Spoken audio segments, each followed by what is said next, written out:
त्यांचं आगमन झालेलं आहे. आदरणीय राऊतसाहेब पण या निमित्ताने आहेत. आज सर्वांच्या साक्षीने वसंत मोरेजींचा अधिकृत रीतीने शिवसेना पक्षामध्ये प्रवेश झालेला आहे आणि मी आदरणीय राऊतसाहेबांना विनंती करतो की त्यांनी आपल्या सर्वांना मार्गदर्शन करावं.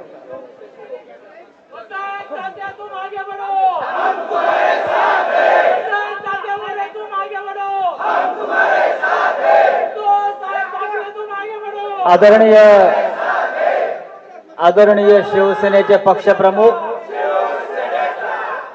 उद्धवजी ठाकरे,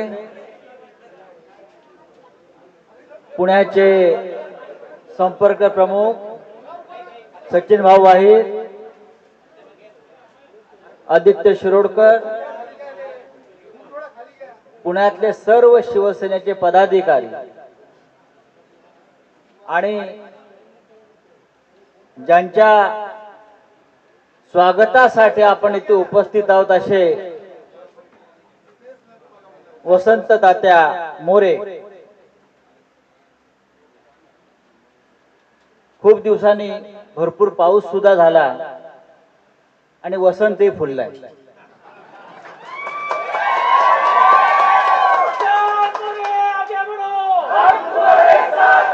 आता फार त्यांना आगे बढवू नका, आहे तिथेच थांबू द्या.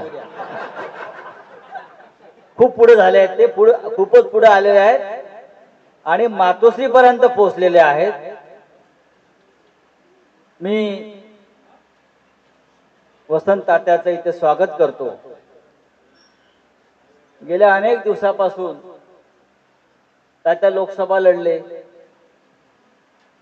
तात्या पुढे काय करणार, पण तात्याचं शेवटचं डेस्टिनेशन हे मातोश्रीच असणार याची मला खात्री होती. कारण तात्याची सुरुवात शिवसेनेतून झालेली आहे. तात्या हे अधेमध्ये कुठेही इकडे तिकडे गेले असले तरी तात्या हे मूळचा शिवसैनिक आहे आणि तो शिवसैनिक म्हणून शेवटी या मातोश्रीच्या मंदिरामध्ये दाखल झालेला आहे. माननीय उद्धवजींनी त्यांना आशीर्वाद दिलेले आहेत. शिवसेना परिवारात ते सामील झालेले आहेत. तात्या शिवसेनेमध्ये आल्यामुळं नक्कीच पुणे, खडकवासला, आसपासच्या सगळ्या परिसरामध्ये शिवसेनेची ताकद वाढणार आहे. माननीय उद्धवजींना एक चांगला मजबूत असा कार्यकर्ता शिवसैनिक मिळालेला आहे आणि आपण सगळ्यांनी मिळून पुण्यातली शिवसेना ही अधिक पुढे नेऊया. तात्यांबरोबर त्यांचे असंख्य कार्यकर्ते आलेले आहेत, अनेक पदाधिकारी आलेले आहेत आणि त्या सगळ्यांना शिवसेनेच्या परिवारामध्ये सामील करून घेताना आम्हाला आनंद होतो आहे. आपण सगळे स्वगृही परतलेला आहात असं मी मानतो. मी तात्याला विनंती करतो की आपण आपलं मनोगत व्यक्त करावं. प्रथम मी आदरणीय बाळासाहेब ठाकरेंना मी वंदन करतो. आयुष्यामध्ये 1992 साली पहिल्यांदा कात्रज परिसरामध्ये शिवसेनेचा शाखा प्रमुख झालो. साहेब, मला 16व्या वर्षी मी कात्रजमध्ये शिवसेना शाखा स्थापन झाली, परंतु 18 वर्षाचं होत नव्हतं म्हणून शाखा प्रमुख होता येत नव्हतं आणि 1992 ला मी 12वी पास झालो, पहिला शाखा प्रमुख झालो. तेव्हापासून वयाच्या 31व्या वर्षापर्यंत मी उपविभाग प्रमुखापर्यंत कॅन्टोन्मेंट मतदारसंघामध्ये होतो आणि मी नंतर मनसेत प्रवेश केला. परंतु साहेब, आज मी पुन्हा एकदा, मला अनेक लोक म्हणतात की तात्याचा शिवसेनेमध्ये प्रवेश आहे, पण साहेब माझा प्रवेश नाही, मी परत एकदा शिवसेनेमध्ये आलोय.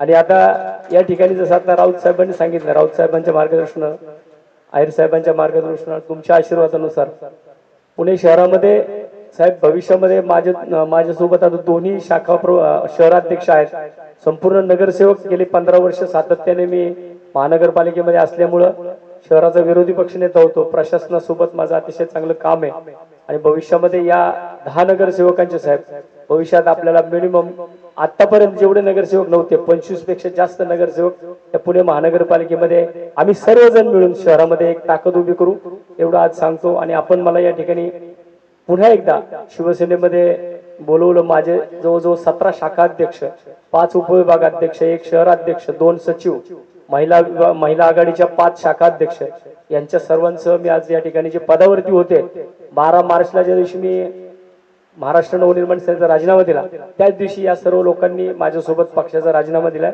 आणि आज आम्ही सर्वजण परत एकदा स्वगृही परतलोय. आणि आपण मला या ठिकाणी माझ्या सर्व कार्यकर्त्यांसह सामावून घेतलं, त्याबद्दल मी मनापासून आपणा सर्वांना धन्यवाद. जय हिंद, जय महाराष्ट्र. मी साहेबांना विनंती करतो की त्यांनी महाराष्ट्र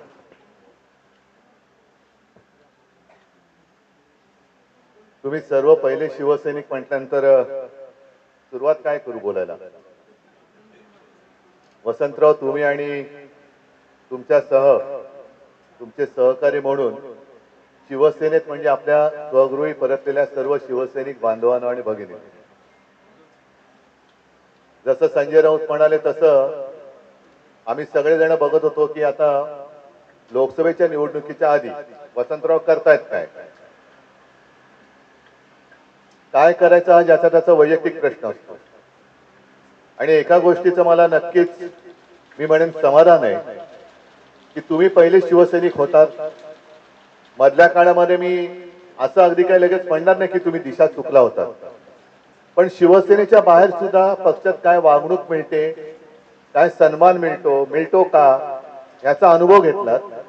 आणि तो अनुभव घेऊन तुम्ही आता अधिक परिपक्व होऊन स्वगृही परतलेला आहात. त्याच्यामुळे आज तुमचं महत्व आणि तुमचं काम आणि तुमची जबाबदारी फार मोठी आहे.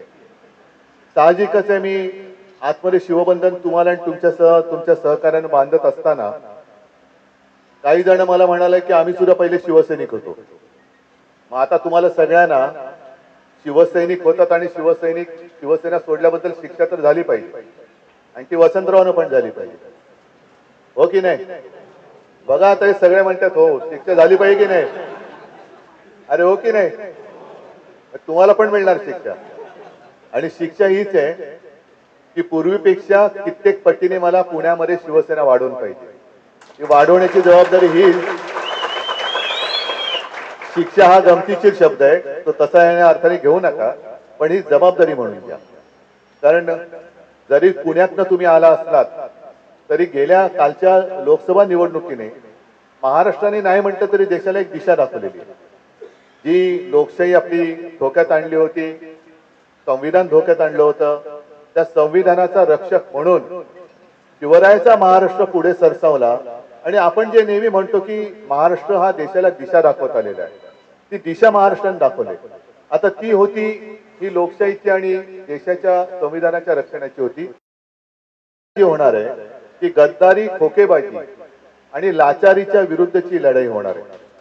महाराष्ट्राच्या अस्मितेच्या अस्तित्वाची लढाई होणार आहे.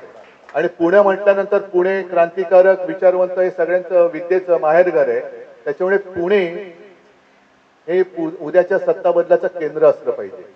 आणि पहिला सत्ता बदलाचा जो काही पाया आहे किंवा खडकवासल्यातनं आणणं म्हटल्यानंतर खडक आहे, तो पुण्यातून सुरुवात झाली पाहिजे त्याची. आणि लवकरात लवकर, कारण मी सुद्धा बरेच दिवसात पुण्यात आलेलो नाही, मध्ये लोकसभेच्या निमित्ताने आलो होतो, तुमच्या तिथे आलो होतो वाटतं वारजाला, पण खडकवासलाच होतं, खडकवासला. पण आता येईन तो माझ्या शिवसैनिकांचा मेळावा घ्यायला, शिवसैनिकांचा.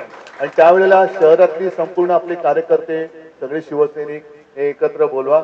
सगळ्यांसमोर मला यायचंच आहे, सगळ्यांच्या भेटीला यायचंच आहे. पण तूर्त वसंतराव, तुम्हाला आणि तुमच्या सगळ्या सहकार्यांना शिवसेनेत पुन्हा सामावून घेताना मला नक्कीच आनंद होतोय. आणि तुमच्या माध्यमातून शिवसेना ही आणखीन कित्येक पावलं पुण्यामध्ये पुढे जाईल.